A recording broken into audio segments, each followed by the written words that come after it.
Democracy को, जमहूरियत को आप रूल ऑफ लॉ के बगैर नहीं चला सकते। रूल ऑफ लॉ जो है वो वहाँ पे होता है डेमोक्रेटिक स्टेट्स में, और ऑटोक्रेटिक स्टेट्स में नहीं होता। क्यों? क्योंकि वहाँ पे रूल ऑफ लॉ जो है, वो जो लॉ है वो बनाता ही कोई एक इंसान है जो एक डिक्टेटर बैठा हुआ है। जो आजकल के वडेरे, जो जालिम वडेरे हैं, वो सारे के सारे वो या उनके आबा व अजदाद उन अंग्रेज़ों के चमचे थे। तो अंग्रेज़ों ने उनको एक चीज़ समझाई कि अगर आप हमेशा इन लोगों पर अपनी हुकूमत कायम रखना चाहते हैं तो आप इनको अलहदा करें, आप इनको आपस में लड़वाएं। ये आपस में लड़ते रहेंगे और आपकी हुकूमत बरकरार रहेगी।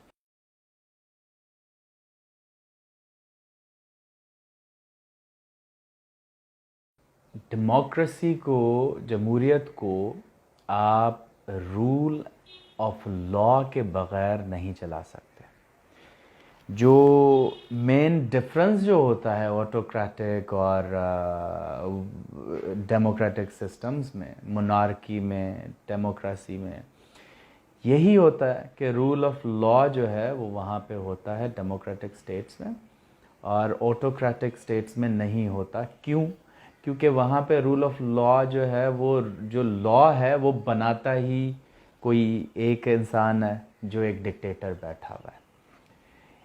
जितने भी इदारे आपके जमहूरियत में चलते हैं, उन सारे के सारे इदारों की कामयाबी रूल ऑफ लॉ में है।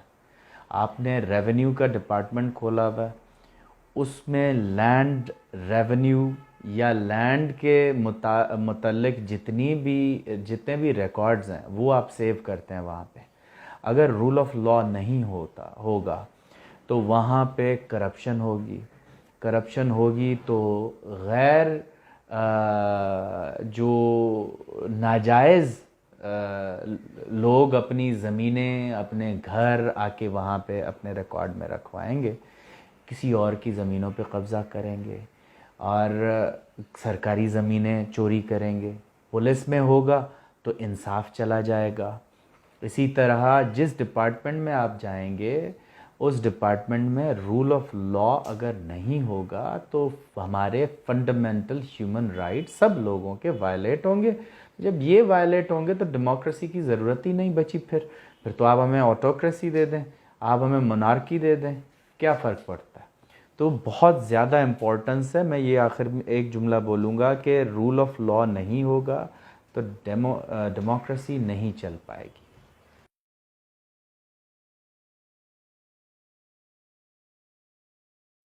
देखिए, पाकिस्तान के अंदर तो पहली बात, अल्लाह करे कि डेमोक्रेसी आ जाए। मेरा नहीं ख़याल कि पाकिस्तान के अंदर कोई फ्लरिशिंग और इन ट्रू सेंस एक डेमोक्रेसी है। एक इम्प्रेशन ज़रूर है कि हमारे पास इलेक्शंस होते हैं, एक सिस्टम ज़रूर दिया हुआ है कि जी इलेक्शन कमीशन ऑफ पाकिस्तान है, वो इलेक्शंस जो है वो करवाएंगे। 3 महीने की जो है वो गवर्नमेंट टेम्प्रेरी आएगी, वो इलेक्शंस करवाएगी और लोग वोट करेंगे और जिसको ज़्यादा मिलेंगे वही जीतेगा। अब ये तो बात यहाँ पे होती नहीं है। जिसको ज़्यादा वोट मिलेंगे वो तो जीतता है या नहीं, वो तो हमें इलेक्शन के जो है वो रिज़ल्ट्स में जो डब्बे हैं वो खोल के पता चल जाएगा कि कौन जीता है कौन नहीं जीता। यहाँ पे मैनेज्ड हैं इलेक्शंस यहाँ पे, और ये सिर्फ पाकिस्तान में नहीं है, अमेरिका में भी मैनेज्ड होती हैं, इंग्लैंड में भी काफ़ी हद तक मैनेज्ड होती हैं, ये पूरी दुनिया में होती हैं इलेक्शंस मैनेज्ड। अब ये कोई एक और कभी इस पे डिबेट हम रख सकते हैं, मैं स्टेटिस्टिक्स के साथ अपने इस क्लेम को, इस आर्ग्यूमेंट को सपोर्ट करूँगा। लेकिन पाकिस्तान के अंदर जो भी दिखावे वाली भी जो डेमोक्रेसी है, उसमें भी आपको देखें, जीने का हक तो है ना। रूल ऑफ लॉ नहीं होगा तो मुझसे मेरे जीने का हक छीना जाएगा, मुझे प्रॉपर्टी ऑन करने का हक है वो छीना जाएगा, मुझे साफ़ पानी पीने का हक है, मेरे और बहुत सारे हकूक़ हैं, वो सारे के सारे छीन लिए जाएंगे मुझसे। तो पाकिस्तान अगर रूल ऑफ लॉ को कायम कर लेता है अगर पाकिस्तान गवर्नमेंट, कोई भी फेडरल या प्रोविंशियल गवर्नमेंट्स इस बात को, रूल ऑफ लॉ की सुप्रीमेसी को लाने में कामयाब हो जाते हैं, तो हमारे जितने भी प्रॉब्लम्स हैं सोसाइटी में वो सारे के सारे हल हो जाएंगे, 90% से भी ज़्यादा। तो बहुत इम्पोर्टेंट है पाकिस्तान में भी।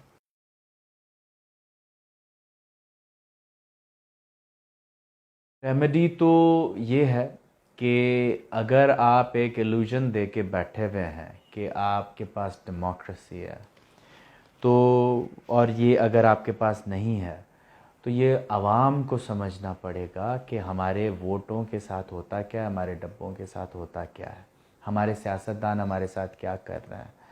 तो आवाम को एक और चीज़ समझनी पड़ेगी, वो ये कि जब अंग्रेज़ यहाँ पे थे वो हमें डिवाइड करके हमारे ऊपर रूल करते थे। जब वो चले गए तो पीछे अपने चमचे छोड़ गए।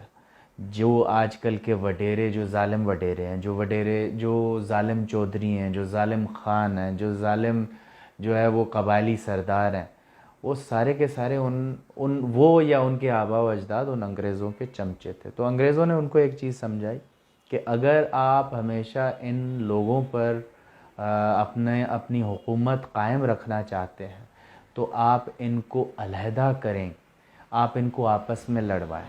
ये आपस में लड़ते रहेंगे और आपकी हुकूमत बरकरार रहेगी। वो बखूबी इन्होंने निभाया किरदार, इन सरदारों ने, वडेरों ने लोगों को अलहदा करते हुए आए हैं। हम जो हैं, हमारी शनाख्त जितनी भी है, चाहे वो कबायली बुनियाद पर हो, ज़ात, बरादरी, फ़िरका, मज़हब, ज़ुबान या किसी एजुकेशन क्लास से भी हो, हमें एक चीज़ समझनी है कि ये आइडेंटिटीज़ सब आप भले अपने पास संभाल कर रखें, लेकिन इन आइडेंटिटीज़ से की बुनियाद पर अगर कोई बंदा आपका, जो आपकी आइडेंटिटी से ताल्लुक़ रखता है, अगर वो गलत है फिर भी आप उसको सपोर्ट करें, तो ये गलत है। आपको ये चीज़ छोड़नी होगी। क्यों? क्योंकि आप तिबके कह लें, कौमें कह लें या कबीले कह लें, बरादरियाँ जो भी आप कहें, दुनिया में सिर्फ दो हैं, एक ज़ालिम है, दूसरा मज़लूम।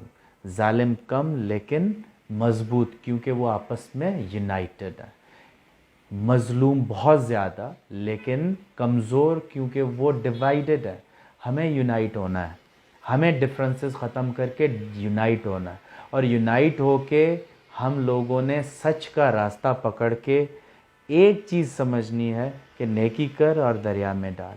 हमने बीज बोना है कि अच्छाई, सच्चाई और एक डेमोक्रेटिक पाकिस्तान का एक बीज बोना है। हमने अपने बच्चों पे काम करना है, अपने ऊपर काम करना है, और ये उम्मीद छोड़ देनी है कि तब्दीली, ज़हनी तब्दीली हमारी ज़िंदगी में आएगी।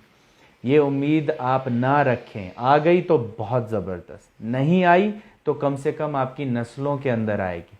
अगर उन्हीं के अंदर आ गई तब भी हमारे लिए, हम क़ब्रों में अपनी खुश होंगे।